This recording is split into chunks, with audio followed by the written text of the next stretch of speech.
Happy New Year, everybody. It is our first 2024 edition of the NFL Power Ranking Show, presented to you by Energizer. From our studio in Los Angeles, my name is Andrew Siciliano. On the other side of the screen, at the home of the first pick of the 2024 NFL Draft, Eric Edholm, happy 2024 to you. Yeah, all my neighbors seem very excited about that fact. Bears are playing well. Times are good around here. Yeah, what's worth more, trading Justin Fields or trading the number one pick? Or maybe you do both. Who knows? Anyway, we'll get to that in a little bit. You should scan the QR code on your screen right now that takes you to NFL.com. That gives you Eric's latest beauty ranking teams 1 through 32. And to nobody's surprise for the new year, the Baltimore Ravens, who mollywopped the Dolphins, are still number 1, followed by the team they mollywopped last week, the 49ers, who are 2. Then the Cowboys, who are up 3 somehow. The Dolphins, who are down only 1, despite getting laughed at in Baltimore. The Lions are 5, the Bills are 6, the Browns are 7, and the Kansas City Chiefs are number 8. The team of the week, not surprisingly at home, the Baltimore Ravens. The team of the week is presented by Truist. They're the team of the week. They're the team of the year being 2024. I honestly, Eric, don't know who can beat them. Yeah, that's the question we're sort of left to ask ourselves, right? You start with all these teams in playoff contention. You say, not that one. That one's already lost to them. And you go down the list, and it is hard to find them, right? We know the Browns have beaten. We know the 49ers got whipped by them a few weeks ago. Maybe a rematch in the Super Bowl looks a little different. But still, as you said, I just think the list is very small, and that's what makes them the clear-cut number 1, even though I still feel like they are kind of in their own tier, with the 49ers being second, but not as far down as the number 3 team. I know this is the power ranking show, not the MVP ranking show, but do we agree that Lamar locked up the MVP on Sunday? It's his. I think it is. Yeah, he's sort of the big favorite now anyway. But yeah, people need to see that big performance. They got it 2 weeks ago against the Niners. They got it again Sunday against the Dolphins. So when you stack those big performances like that and you play the position he does, you start winning over the people who for years have denied that Lamar should be a second-time MVP. He's going to get it done this year, I suspect. And they say it's going to be different than it was in 2019 when last he won the MVP. That's good. They are at home. They only have to play 2 games to get to Vegas. I just can't see anyone going in there. The only team that really has done that is the Browns this year. We'll get to them coming up in a second. The team that the Ravens ripped on Christmas night, Eric, let's get to them, are the 1 seed in the NFC. The 49ers wrapped their home field advantage up as well on Sunday because they won, and obviously the Eagles lost to the Cardinals. The Eagles are in the B block, TV term of this show. Wow. We'll get to them in a second here. The 49ers have their injuries, though, which is what derailed them middle of the season for that 3-game losing streak. They say McCaffrey's not that bad, but Eric, he's going to sit out Week 18 because it means nothing. Yeah, that's why I think it was so huge for them to win, but also for the Philly aspect, for them to be able to clinch in Week 17. They can go into this game, probably would have done it anyway, but they can go into this game knowing they don't need to play Christian McCaffrey. He'll have an additional week after that. You know, defense, offensive line, other spots. And it's another chance for Elijah Mitchell to get an opportunity. I mean, remember, he had a really nice rookie season, has been kind of lost in the shuffle since CMC came on board, but this is a player they may need to lean on at some point. So I think it's important for him to build off what he did last week. And again, I just felt like that clinching scenario last week was a nice little bonus, even though a lot of us figured it would eventually happen. So they get an extra week essentially to play with. And now they get the Rams in Week 18. The annual Rams-Niners Week 18 game does not mean that much, although the Rams could fall to the 7 if they were to lose and the Packers were to win. Right now it looks like L.A., which is not in your top 10, understandably, but is in, could be going to Detroit in the first round. Detroit lost to Dallas, and the Cowboys are your number 3 team. They are up 3. So if Taylor Decker had reported properly, or maybe if Brad Allen had heard through the noise and gotten the call right, and who was reporting properly, would they be up 3-3? Yeah, I thought about moving Miami below Detroit. I couldn't quite do it. I mean, I have a thing about moving teams up after they lose. It can happen, right? But yeah, that's probably as close to a victory as you can come without actually winning. Everyone knows the story. Controversial play. Some feel like the Lions were kind of jobbed on this thing, whatever the case. They went toe-to-toe with them, and Dallas is still a good football team. I want to remind people of that. I understand they lost a close one at Miami. I understand they got beaten pretty badly at Buffalo, but I still think with their road now changing, Philly losing in the NFC East, almost falling into their lap, so to speak, look, that benefits them greatly. We know how much better they've played this year, and last year for that matter, in Dallas as opposed to on the road. And so, you've got Lamb breaking records. You've got Cooks coming up with clutch catches. So let's look at the other side of the coin, which is that Dallas played pretty well. And I think outplayed Detroit for more of that game than Detroit did. And Mike McCarthy still did throw on second down, giving Dan Campbell an extra 40 seconds to then call the play to have the wrong guy report eligible. Take that back. The right guy reported eligible. The wrong guy was reported. You get what I'm saying. We've talked this thing out 1,000 times. But what it does mean is that if the Cowboys, as you point out, hold serve here and they beat the Commanders, they do get the 2 seed. And they don't have to go on the road until potentially they get that 2-1 NFC Championship game in San Francisco against a team that whooped them 2 months ago in San Francisco. So the Cowboys are 3. The Dolphins are down 1-4 after getting just demoralized in Baltimore. The Bills are 5. I'm sorry, the Lions are 5. But let's look at 4-6 here, because the Bills are 6. And we get the Dolphins and Bills again. This is the final game of the year on NBC on Sunday night. It's for the AFC East title. If the Dolphins win it, obviously they are the 2 seed here. But if the Bills lose it, Eric, there's a chance they don't make the playoffs. Yeah, and that's one of the reasons why I've kind of held back from promoting them all the way up to number 3. I've even seen them on other power rankings as high as number 2 ahead of the Niners. So, look, I get how dangerous this Bills team is, but there's also a scenario where they miss out. Yes, there's a scenario where they get a home playoff game too. So many permutations at stake here, such a wide swing and a wide range of outcomes. So, again, it fits in line with the season. They've been living on the razor's edge all year long. We've seen Josh Allen torch people the last 2 weeks, kind of come back to earth a little bit. And I don't know how much that first meeting matters, but it was only a close game for about 20 minutes. And then the Bills absolutely boat raced them. So, does Jalen Ramsey help in covering Stephon Diggs, who killed him in that first matchup? Do any of the other players who are missing from that matchup affect the outcome? Probably yes. And I think we'll get a closer game, but fascinating one for sure. I'll be honest with you. I don't have a lot of faith in the Dolphins. I've said it all year. They had another chance against a premium opponent. The Ravens are the best team in football, and they got whooped. I mean, they were close in the first half. The second half was just demoralizing, and then you lose Bradley Chubb. Now, the Bills' nightmare scenario, for those who need to know, goes like this. If the Steelers win, the Jaguars win to take the AFC South, and the Texans and Colts do not end in a tie, then the Bills need to win the division and beat the Dolphins to get in. Because if those other things happen and they lose, then the Buffalo Bills, who some think could and should win the Super Bowl, will be out. All right, let's double back to the Lions here. You don't have them moving.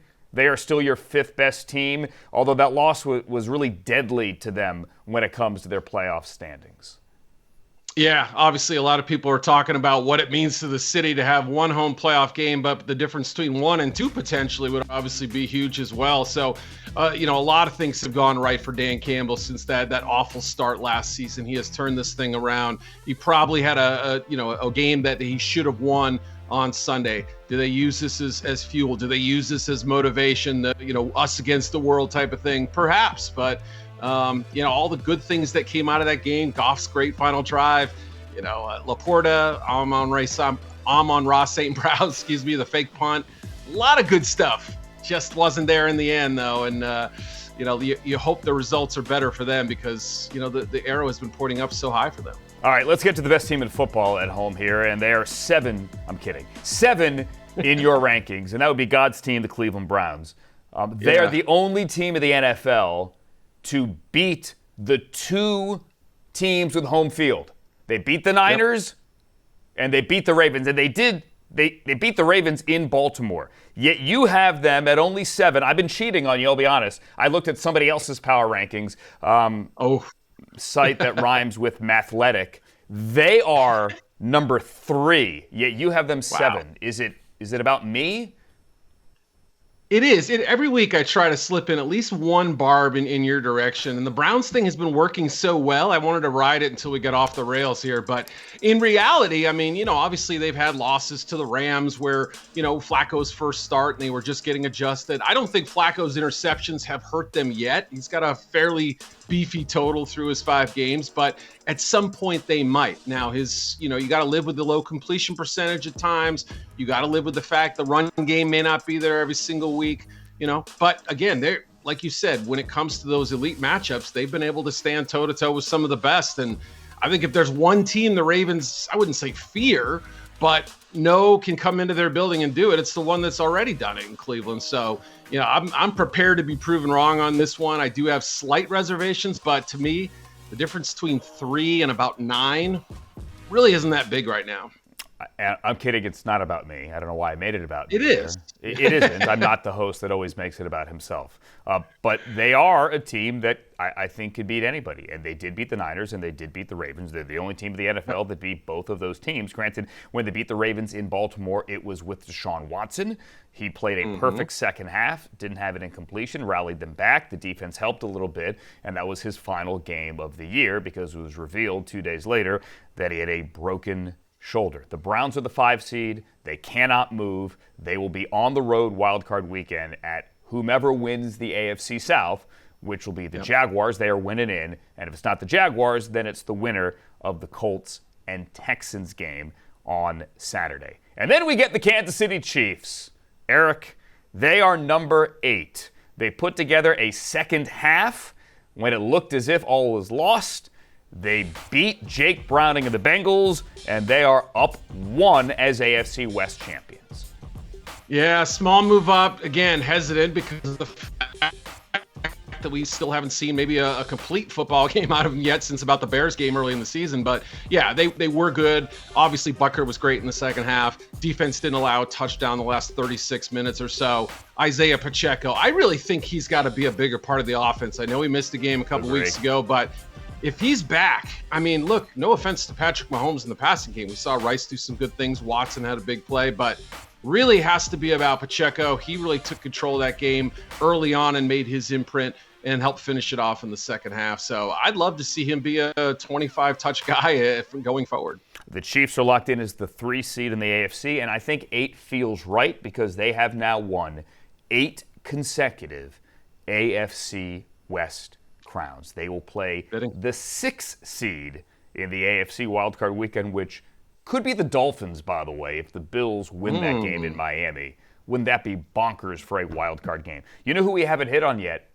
The Philadelphia Eagles, the defending NFC champions, for the first time all year. They are not in the A block of this show. Where are they?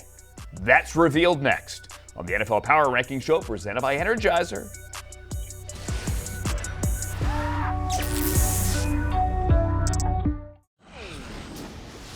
It is the NFL Power Ranking Show presented by Energizer. Again, the QR code on the left of your screen can get you to NFL.com and get you the rest of the rankings, which have the Eagles for the first time all year. This is Week 18, dropping out of our first portion of the show. They are now number 9. They are down 5 spots after losing at home to the Fighting Jonathan Gannons. And then the Rams at 10, the Texans at 11. Rams are in. Jaguars, Colts, Bucks, Steelers, and the Green Bay Packers.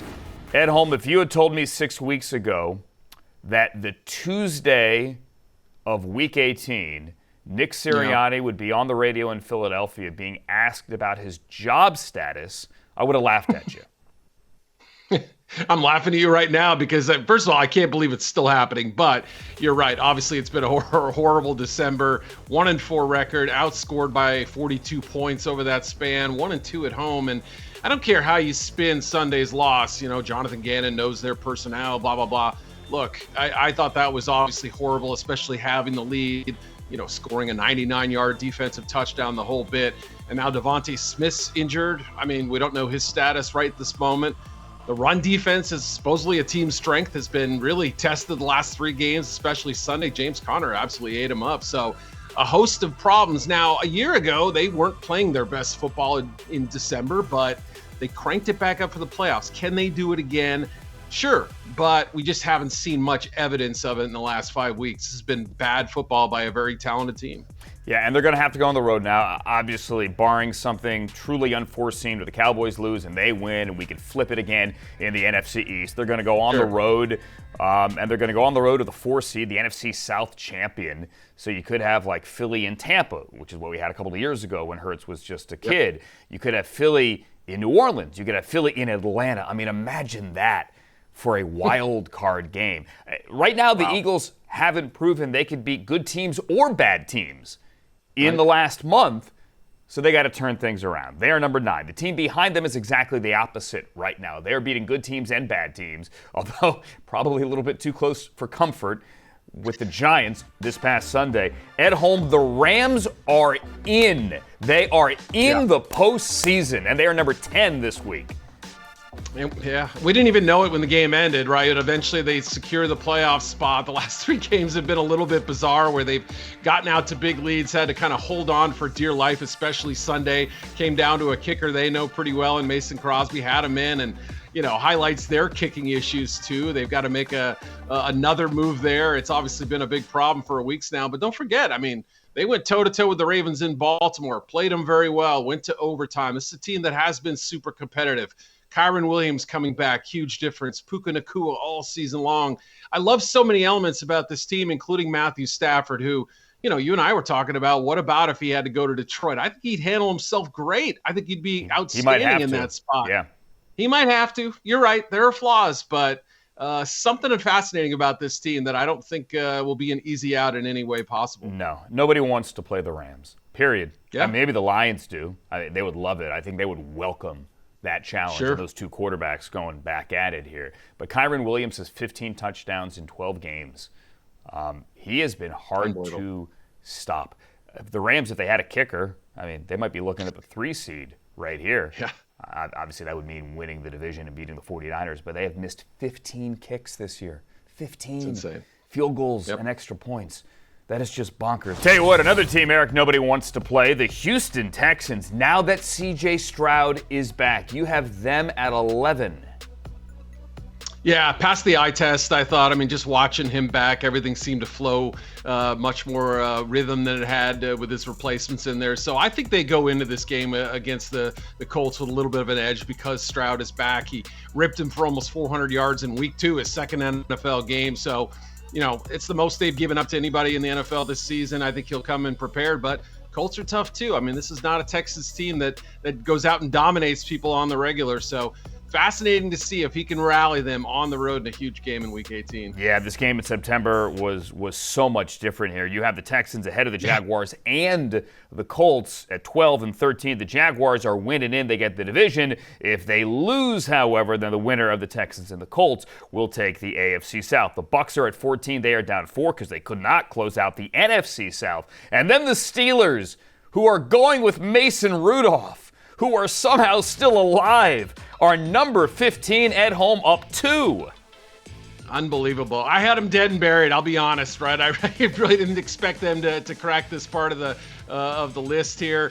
Mason Rudolph's played well. The question is, why didn't he go instead of Trubisky in the first place? You can hold that against Mike Tomlin fairly, I think.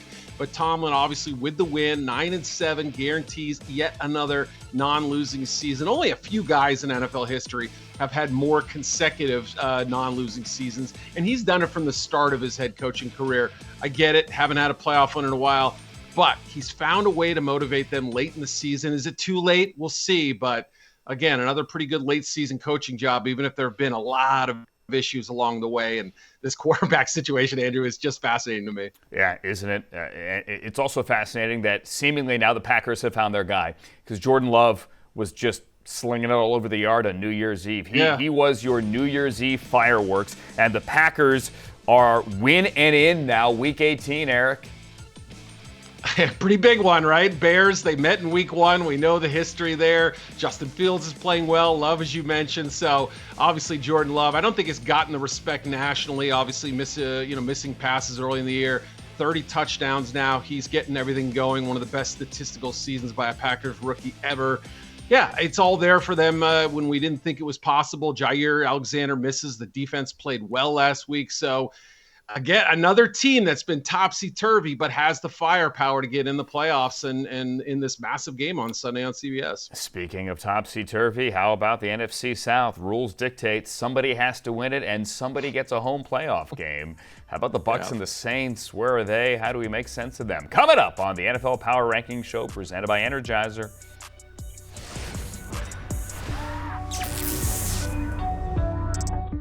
What's up, everybody? Welcome to Move to 6. DJ, Bucky, and our good friend, Rhett. And so you're looking at this defense, you're like, man, they lose these talented players, but they appear to have guys in place. I actually ended up with both of them in my fantasy team, but I won't waste everybody's time talking about my fantasy team as Rhett just did. I'm telling you, if the best receiver in college football in the last decade does not get 10 targets minimum every game, something is wrong. It is a loaded podcast we have coming your way. We're going to have more Move to 6 than you've ever had in your life. This is NFL Game Day Preview. I don't know what I just said. It's going to be a challenging game for both defenses. Look for a lot of points to be scored. Oh, look at this. He's adjusting the camera. That's a Oh, look at that. This is just me hoping my arm doesn't, give away. Travis Etienne maybe is the guy that stirs this entire thing as an offense. He's one of the best running backs in all of football. I mean, National Tight Ends Day. Why is there not a National Defensive Back Day? I hate mayonnaise. It's disgusting. It should be made illegal. It's toxic sludge. The NFL Power Ranking Show presented by Energizer continues here with the Saints up 6 after ruining the Buccaneers party. They are 17. Bengals 18, Hawks 19, Bears are at 20, Vikings, Broncos, the Raiders, and then the Falcons at 24, who somehow might host a playoff game wild card weekend. The team making power moves, though, up 6. Those power moves are presented by Energizer. Are the New Orleans Saints. The Buccaneers had a chance. The Saints just ruined it for them, Eric.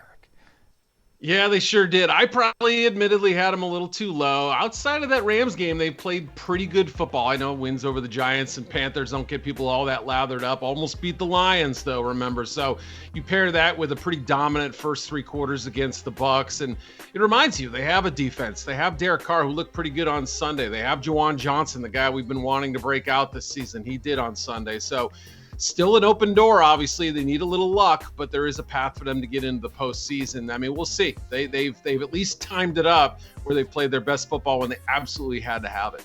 It's not actually that difficult a path here for them to get in. They win the South. Yeah. If they beat the Falcons and the Buccaneers lose to the Panthers, although that seems unlikely, they also have a path in as a wild card. They are 17. The Bengals are 18. The Seahawks are down 3 to 19. They also have a pretty clear path into the postseason, but that was not a good look for them against the Steelers at home. It was a lot clearer had they taken care of business. Win and then win in 18, they would have been okay. Instead, they lose, and they lose it. They lost the physical battle, which, again, for Pete Carroll, can't sit very well. I think he's always sort of prided his teams on being more physical up front. Didn't see it Sunday. We saw the Steelers really get that run game cranking early, and then the one crucial turnover in the second half, Geno Smith sacked deep in their own end zone. Just couldn't get enough going here. So there are a lot of things to like about this Seahawks team. We saw the Drew Lock step in last week and have an emotional game. This one didn't turn out quite as well. And so I'm not sure what to make of this team. They've been outscored on the season, have some things working against them. They got to get that defense tightened up if they have a shot. They are in the wild card waiting room in the NFC. If the Packers win, they are in. If the Packers were to fall, the Seahawks could get in with a win over the Cardinals. The rest of the power rankings here real quick, 25 on down. The Jets, the Titans, the Chargers, the Giants, the Arizona Cardinals, the New England Patriots, the Washington Commanders, and then the Carolina Panthers, who are guaranteed the worst record in the NFL. And as mentioned earlier, Eric, those fireworks on New Year's Eve in Chicago were because the Bears wrapped up the number 1 pick.